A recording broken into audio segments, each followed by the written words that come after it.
जब भी doctor B R. Ambedkar का नाम हमारे सामने आता है तो मन में सबसे पहले एक ही तस्वीर बनती है ना?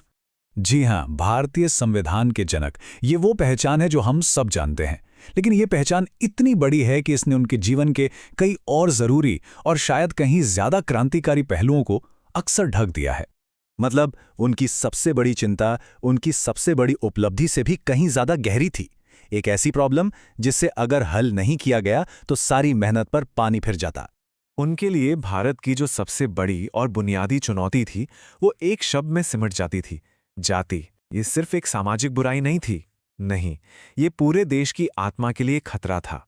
देखिए, यहां अंबेडकर ने जाति व्यवस्था के सबसे आम डिफेंस को बड़ी खूबसूरती से तोड़ा है। लोग कहते थे कि ये तो बस श्रम का विभाजन है, मतलब डिवीजन ऑफ लेबर, हर समाज में होता है। लेकिन अंबेडकर ने कहा, नहीं, ये श्रमिकों का विभाजन है, डिवीजन ऑफ लेबरर्स। ये सिर्फ काम नहीं बांटता, ये काम करने वालों को ऊंच नीच के खांचों में बांट देता है, उन्हें एक दूसरे से पूरी तरह अलग कर देता है। और ये सब कुछ जन्म के आधार पर तय होता है। और जरा सोचिए, इसका असली मतलब क्या है?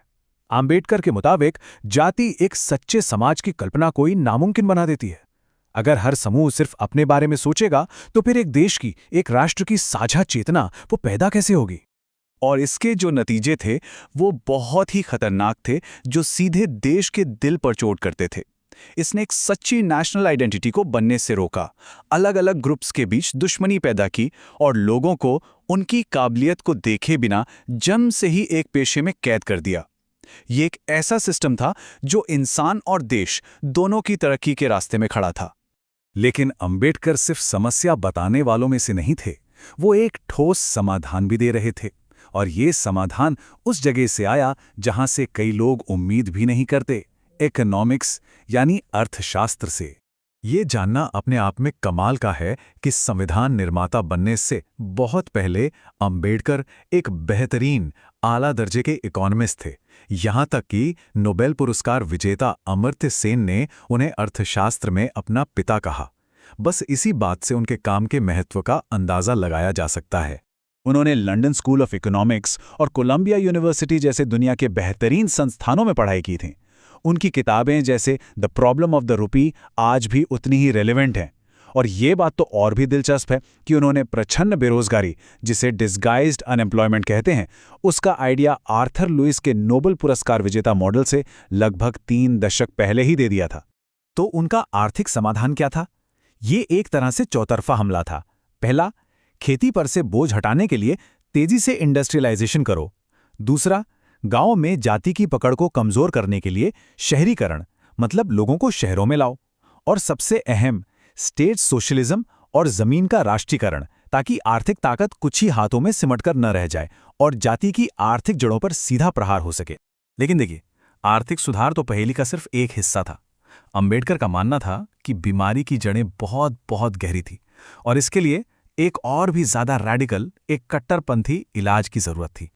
उनके लिए जाति को जड़ से खत्म करने का एकमात्र असली तरीका था अंतरजातीय विवाह। उनका तर्क सीधा था कि केवल खून का रिश्ता ही वो अपनेपन का भावना पैदा कर सकता है जो जातियों के बीच की इन मजबूत दीवारों को हमेशा हमेशा के लिए गिरा दे। ये बहुत ही सीधा और पावरफुल आइडिया था। तो सवाल उठता है कि लोग ऐसा कर क्यों नहीं रहे थे? आखिर रुकावट क्या थी? अंबेडकर के अनुसार असली रुकावट सिर्फ सामाजिक परंपराएं नहीं थीं, बल्कि उससे कहीं ज्यादा गहरी थीं। और यहीं पर अंबेडकर के तर्क का क्लाइमैक्स आता है। उन्होंने कहा कि लोग अंतरजातीय विवाह इसलिए नहीं करते क्योंकि उनके धर्म ग्रंथ इसकी इजाजत नहीं देते। इसलिए अगर जाति को सच में खत्म करना है तो उन पवित्र ग्रंथों जैसे श्रुतियों और स्मृतियों के अधिकार को ही चुनौती देनी होगी जो इस पूरे सिस्टम को सही ठहराते हैं। ये एक ऐसा बयान था जिसने उस दौर के बौद्धिक जगत में समझिए कि भूचाल ला दिया था।